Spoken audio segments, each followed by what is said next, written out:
और बात एक बार फिर से महाकुंभ की, क्योंकि महाकुंभ 45 दिनों तक, क्योंकि प्रयागराज की धरती पर इस महाकुंभ का आयोजन हो रहा है, तो 45 दिनों तक प्रयागराज जो है वो दुनिया का केंद्र बना रहेगा। महानिर्वाणी पंचायती अखाड़े के साधुओं ने स्नान कर लिया है। आपको जानकारी दे दें कि पंचदशनाम जूना पंचदशनाम आवाहन अखाड़े ने भी स्नान कर लिया है। पंच अग्नि अखाड़े ने, यानी कि पंच अग्नि अखाड़े के जो संत हैं उन्होंने भी स्नान कर लिया है। आचार्य महामंडलेश्वर स्वामी अवधेशानंद ने भी स्नान कर लिया है। जूना अखाड़ा के आचार्य महामंडलेश्वर हैं अवधेशानंद। जूना अखाड़े के साधु संतों ने स्नान कर लिया है। पंच निर्मोही अखाड़े के साधु संतों ने भी स्नान कर लिया है। तो हम आपको बता रहे हैं कि कौन कौन से अखाड़े हैं जिन्होंने स्नान कर लिया है, क्योंकि 13 अखाड़े हैं और सभी अखाड़ों को 40-40 मिनट का समय दिया गया है। ऐसे में हम आपको लगातार वो नाम भी बता रहे हैं कि कौन कौन से अखाड़े हैं जिन्होंने स्नान कर लिया है। जूना अखाड़े के साधु संतों ने स्नान कर लिया है और इसी के साथ ही साथ अगर हम आपको जानकारी दे दें तो पंच निर्मोही अखाड़े के साधु संतों ने भी स्नान कर लिया है। हमने आपको एक एक तस्वीर भी दिखाई, जब कैसे आपने देखा भी कि किस तरह से अखाड़ों का स्नान होता है और जब अखाड़े निकलते हैं स्नान के लिए तो क्या तस्वीर होती है और किस तरह से इस तस्वीर को देखने के लिए, अखाड़ों के इस राजसी स्नान को देखने के लिए लोगों में उत्सुकता होती है। और हमारे साथ हमारे संवाददाता लगातार ग्राउंड जीरो से हमारे साथ जुड़े हुए हैं, पवन जुड़ चुके हैं। पवन, अब तक हमने बताया कि 3-4 ऐसे अखाड़े जो स्नान कर चुके हैं, अभी आपके पास क्या कुछ अपडेट है? सुबह 5:15 से ब्रह्म मुहूर्त की शुरुआत हुई और अमृत स्नान की जब शुरुआत हुई उस दौरान से अभी तक लगभग सभी अखाड़ों ने स्नान कर लिया है और हर अखाड़ों को 40 मिनट का वक्त दिया गया है। उनके लिए मेला प्रशासन द्वारा रूट का निर्धारण कर दिया गया था ताकि अखाड़ों को आने जाने में और श्रद्धालुओं को अखाड़े के दिव्य दर्शन करने में किसी तरह की कोई परेशानी न हो, ना ही कोई असुविधा हो।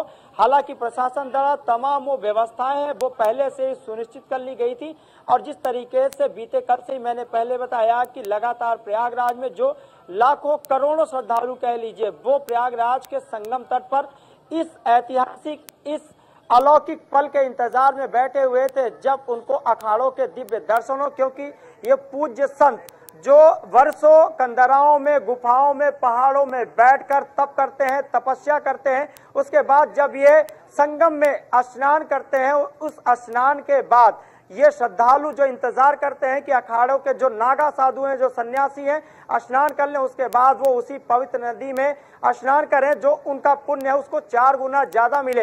हालांकि ये भी कहा जाता है कि कुछ ऐसे महात्मा हैं, कुछ ऐसे नागा सन्यासी हैं जो इस अलौकिक पल के लिए, इस दिव्य पल के लिए करीब 12 वर्षों तक स्नान नहीं करते और वो महाकुंभ में स्नान करते हैं। इसलिए इस अमृत स्नान का सबसे ज्यादा विशेष महत्व माना जाता है और जब से आज ब्रह्म मुहूर्त की शुरुआत हुई 5:15 से अखाड़ों के नागा सन्यासी, हजारों साधु संत, महामंडलेश्वर, आचार्य महामंडलेश्वर जब संगम तट पर पहुंचे, उन्होंने जब संगम में डुबकी लगाई, उस समय का जो माहौल था प्रयागराज का वो पूरा विश्व उस आवाज को सुन सकता था, क्योंकि चारों तरफ से जय श्री राम के नारे, जय गंगा मैया के नारे और वो जो भक्ति की धारा है उसको देखने लायक थी। क्योंकि ये जो तस्वीरें हैं ये बीते काफी दिनों से इसका खाका तैयार किया गया था, जिसमें यह था कि आने वाले महाकुंभ में देश विदेश के कोने कोने से करीब 40 करोड़ से अधिक श्रद्धालु आएंगे, प्रयागराज के गंगा यमुना अदृश्य त्रिवेणी में आस्था की डुबकी लगाएंगे और इसकी शुरुआत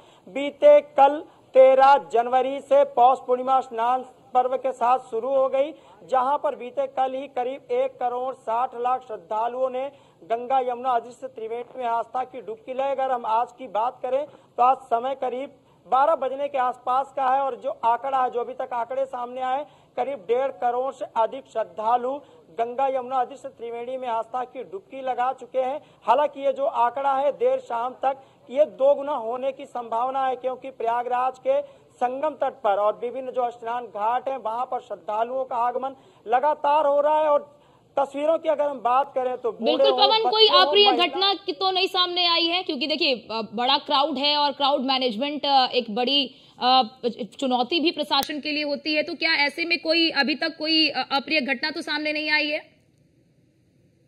देखिए, ये विश्व का सबसे बड़ा धार्मिक मेला है और यहाँ पर ऐसी तस्वीरें हैं कि जितने लोग प्रयागराज के संगम तट पर आए हैं, कई ऐसे देशों में इतनी जनसंख्या भी नहीं और इतने बड़े क्राउड को, इतने बड़े आयोजन को इस तरीके से मैनेज करना, इस तरीके से इसका सफल आयोजन करना, इसकी एक वानगी पूरे विश्व ने 2019 में देखी थी, जब उत्तर प्रदेश में योगी सरकार के नेतृत्व में कुंभ का आयोजन किया गया था। उस दौरान भी करीब 23 करोड़ श्रद्धालु आए थे, जो देश विदेश के कोने कोने से आए थे और गंगा यमुना अदृश्य त्रिवेणी की संगम में उन्होंने आस्था की डुबकी लगाई थी और सकुशल अपने घरों को लौटे थे। और इस बार भी जो महाकुंभ है, इसको दिव्य भव्य के साथ डिजिटल तथा सुरक्षित बनाया जा रहा है, क्योंकि इस बार महाकुंभ में तमाम ऐसे तकनीकों का इस्तेमाल किया गया है जो पूरे भारत में लोगों को पहली बार देखने को मिले। बिल्कुल बिल्कुल बिल्कुल पवन, हम वो लगातार वो तस्वीर भी दिखा रहे हैं और अपने दर्शकों को बता भी रहे हैं। बिल्कुल पवन, हम बता भी रहे हैं कि आखिरकार ये महाकुंभ किन मायनों में खास है और किन मायनों में ये जो महाकुंभ है वो अविस्मरणीय रहने वाला है। आप हमारे साथ बने रहिए। हमारी सहयोगी अर्चना कौशल भी हमारे साथ जुड़ चुकी है। अर्चना, ये एक ऐसा पर्व है जहां पर हर कोई पुण्य का भागीदार बनना चाहता है, हर कोई चाहता है कि इस महाकुंभ में कुछ ना कुछ पुण्य कार्य किया जाए। ऐसे में कई बार हमने देखा है कि कुछ जो सामाजिक संस्थान भी हैं जो अपनी ओर से कुछ बड़े बड़े आयोजन करते हैं। क्या इस तरह की तस्वीर देखने को मिल रही है?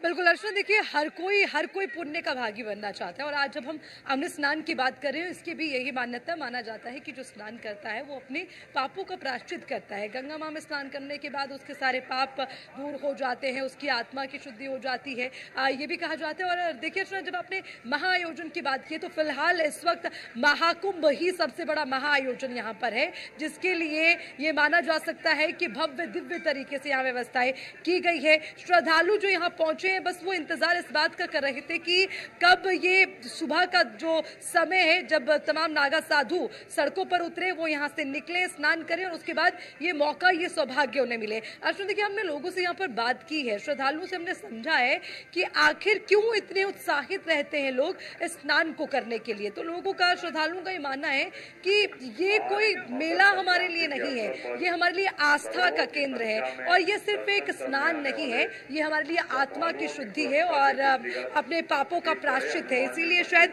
इतने ज्यादा उत्साहित यहाँ श्रद्धालु नजर आते हैं। अर्चना, एक और बात आपको बताती हूँ, जब सुबह के समय हमने देखा तमाम सैकड़ों हजारों की संख्या में नागा साधुओं का जमावड़ा निकला है, तो वो इस तरह से नाच रहे थे जब स्नान कर रहे थे, इस तरह से एक दूसरे के साथ हंसी ठिठोली कर रहे थे, जैसे मानो एक नया उत्सव, एक नई होली हो, एक नई उमंग उनके चेहरे पर नजर आ रही थी। तो जब उनसे भी हमने बात करने की कोशिश की है तो उन्होंने भी साफ तौर पर ये कहा कि गंगा माँ हमारे लिए हमारी माँ है और हम वर्षों तक इसका इंतजार करते हैं कि कब ये मौका आएगा, क्योंकि अर्चना बहुत सारे ऐसे साधु होते हैं जो वर्षों वर्षों तक स्नान नहीं करते हैं, तो उनके लिए ये तप होता है कि ये मौका आएगा, गंगा माँ की कोख में बैठकर वो स्नान करेंगे, तो इसलिए वो इतने उत्साहित भी नजर आते हैं। तो ये एक अद्भुत नजारा रहा है यहाँ पर जो सुबह के समय, स्नान के समय हमने देखा। ये तो बात ही साधु संतों की जो लगातार इसके लिए तप करते हैं।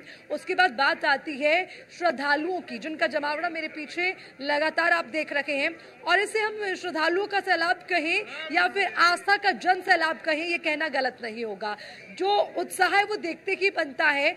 यहाँ पर कोई थकान लोगों के चेहरे पर नजर नहीं आती। सुबह अर्चना 2 बजे से 12 बजे से 3 बजे से लोग इंतजार कर रहे हैं साधु संतों का देखने के लिए भी और स्नान के लिए। बिल्कुल अर्चना, जरा ये भी बताइए, क्योंकि देखिए बड़ी संख्या में यहाँ पर श्रद्धालु उमड़ रहे हैं अर्चना, तो जो लोग स्नान कर निकल रहे हैं, क्या उनके लिए कोई विश्राम गृह या फिर कुछ अलग व्यवस्था की, जो क्योंकि दूर दराज से वहां पर श्रद्धालु पहुंच रहे हैं, तो स्नान के बाद कोई व्यवस्था? और इतने का है मदद मिला, रेन बसेरा में रही तो लोगों ने बड़ा हेल्प किया, तो बहुत अच्छा लगा। और मैं सुबह सुबह कल आई थी, तो कल सुबह सुबह अर्चना वो भी इनसे ही जान लेते हैं। आप स्नान करके आए हैं, कहाँ से आप आए हैं? मुंबई से। आपको कोई व्यवस्था यहाँ पर मिली ठहरने की, नहाने की और ऐसी तमाम? मैं सीधा संगम की तरफ गई और उधर ही वो जो चेंजिंग प्लेस कपड़े रहते ना, उसी के अंदर रात भर रही और सुबह जल्दी से आके फिर रेन बसेरे में चली गई। और रेन बसेरे में बहुत ही अच्छा हमको सुकून भरी जिंदगी मिली, लोगों ने बहुत हेल्प किया और जगह भी दी और सुलाया भी, और उसके बाद सामने भंडारा भी था, वो उसमें भी बहुत अच्छा खाने का था। तो मैंने एकदम स्पिरिचुअलिटी जो कहते हैं ना अपन, कुछ अच्छा आध्यात्मिक अनुभव करने के लिए सुख सुविधा वाली चीज़ों से अलग हटके और एकदम ईश्वर का अनुभव और वो सब मिला। ये महाकुंभ में मेरे को बहुत अच्छा लगा और योगी जी की बहुत सुंदर व्यवस्था है यहाँ पे और सब एक दूसरे के साथ हेल्प कर रहे हैं। कहते हैं ना सतयुग, यहाँ पे हमें अपना सामान छोड़ छोड़ के सबके सामने चली जाती हूँ, फिर भी मेरा सामान व्यवस्थित मिल जाता है, मैं अकेली हूँ, तो बहुत अच्छा लगा। ये बहुत बड़ी बात इन्होंने कही, यानी कि अभी कलयुग में बिल्कुल बिल्कुल बिल्कुल अर्चना, देखिए लोग काफी ज्यादा खुश नजर आ रहे हैं। यही चीज होती है, यही सफलता होती है कि इतना बड़ा आयोजन आप सफल बनाने के लिए आपने जो व्यवस्थाएं की हैं, श्रद्धालु उससे कितने संतुष्ट है। आप हमारे साथ बनी रहिए अर्चना। पवन भी हमारे साथ जुड़ चुके हैं। पवन, क्या जानकारी है आपके पास? देखिए, जैसा मैंने पहले बताया कि इस महाकुंभ को दिव्य भव्य सुरक्षित बनाया जाए और इसकी जो आयोजन की पूरी जिम्मेदारी है वो प्रदेश के मुख्यमंत्री योगी आदित्यनाथ ने अपने कंधों पर रख ली है। वो इसलिए भी खास हो जा रही हैं तस्वीरें क्योंकि बीते दिनों पूर्व जब महाकुंभ की आखिरी तैयारियों का जायजा लेने के लिए मुख्यमंत्री प्रयागराज दौरे पर आए तो उस दौरान उन्होंने आला अधिकारियों को सख्त दिशा निर्देश दिए थे कि महाकुंभ के दौरान श्रद्धालुओं को किसी भी तरह की कोई परेशानी, कोई असुविधा का सामना न करना पड़े। और उसकी वानगी बीते कल से ही जो श्रद्धालु हैं, जो पूज्य साधु संत है, वो देख रहे हैं क्योंकि मुख्यमंत्री ने अधिकारियों के साथ बैठक में ये भी कहा था कि हर प्रमुख स्नानों पर, पूज्य साधु संतों पर, श्रद्धालुओं पर उत्तर प्रदेश सरकार द्वारा, प्रयागराज जिला प्रशासन द्वारा हेलीकॉप्टर से पुष्प वर्षा की जाएगी। और ये जब पुष्प वर्षा की जा रही थी बीते कल की अगर हम बात करें उन तस्वीरों की, तो जिस समय हेलीकॉप्टर से पूज्य साधु संतों पर, अखाड़ों के शिविरों पर, श्रद्धालुओं पर, गंगा स्नान घाटों पर जब पुष्प वर्षा की जा रही थी, उस समय जो लोगों ने, जो उनके अंदर जो भक्ति, जो एहसास नजर आया था, वो तस्वीरें अपने आप में खास थी। और उसकी आज तस्वीरें फिर से देखने को मिल रही हैं जब महाकुंभ क्षेत्र में पूज्य साधु संतों पर, अखाड़ों के स्नान पर, लाखों करोड़ों श्रद्धालुओं पर हेलीकॉप्टर से पुष्प वर्षा की जा रही है। और श्रद्धालुओं की सुरक्षा को लेकर उत्तर प्रदेश सरकार के जो व्यवस्थाएं हैं उसका अगर हम कह लें कि उसकी जो तैयारी है उसका मुख्यमंत्री योगी आदित्यनाथ के नेतृत्व में दिव्य की गई है, भव्य की गई है, सुरक्षित की गई है, डिजिटल की गई है। हालांकि एक और जानकारी बिल्कुल बिल्कुल, और इसीलिए तो ये महाकुंभ खास है पवन, क्योंकि हम लगातार यही बात कर रहे हैं कि ये डिजिटल महाकुंभ है। यहाँ पर हर कुछ संभव है, असंभव नाम की चीज इस महाकुंभ में नहीं है। अर्चना के पास आना चाहूंगी। अर्चना, देखिए हमने 8 बजे तक का आंकड़ा देखा कि 8 बजे तक 1 करोड़ का आंकड़ा पार कर गया। अभी क्या कोई आंकड़ा सामने आया है? क्योंकि 11 से अधिक का समय हो रहा है, 11 बजे तक कितने लोगों ने स्नान किया, क्या कोई आंकड़ा अभी तक सामने आ पाया है? हाँ।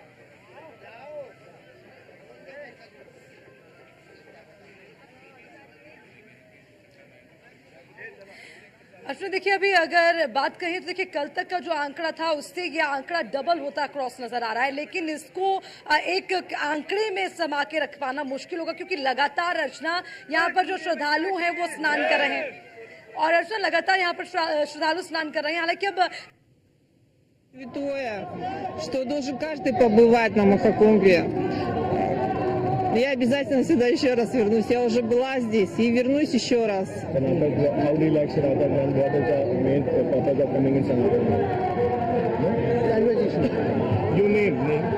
Urvashigiri, Sadhvi, Urvashigiri. Why you like Sanatan Dharma? Why you like Hinduism? I like Hinduism. I am Sadhvi. This is my Guruji. गुरुजी की बात है जी। गुरुजी आपकी शिष्या हैं, कहाँ से आई हैं, क्यों आई हैं, इन्होंने आज यहाँ क्या किया है, कब यहाँ से कब आई, हिंदुइज्म इन्होंने क्यों ज्वाइन किया महाराज जी? ये 10 साल पहले भारत आई थी। इनकी भगवान शिव में अनन्य श्रद्धा है। 8 साल पहले इन्होंने हिंदू धर्म स्वीकार किया। पिछले माघ मेले में इनका नामकरण हुआ और शुद्धिकरण हुआ। इस साल ये अखाड़े में शामिल होने के लिए आई है, महाकुंभ का स्नान कर रही है। अखाड़े में शामिल हो रही है, ये आवाहन अखाड़े में शामिल हो रही है। जी, ये पहले किस धर्म में थी, क्यों हिंदू धर्म में आई, क्या अच्छा लगा इन्हें? अब उस देश में जो भी धर्म चल रहा था उसमें थी, लेकिन इन्होंने हिंदुत्व पे पूरा अध्ययन किया और अध्ययन करने के बाद जब अपने मनोनुकूल पाया शांति पाई तब आए हुए हैं। खुद इनका बेटा भी साथ में आया हुआ है। इस तरह की इनकी दिनचर्या होती है। अब ये सनातन से संबंधित सारे संस्कारों का पालन करती है। सुबह प्रातःकाल उठती है, उठ करके नहा धो के अपना पूजा पाठ करती है। बाकी दिनचर्या उसी तरह की होती है जैसे हमारे साधुओं की होती है। अपना नाम बता दीजिए। योगी धनंजय गिरी, एक Jantar Mantar road, Delhi. Why she has came into Sanatan Dharma, why she joined it, and what was the purpose of joining this? I don't understand. Можно я по my language? Здесь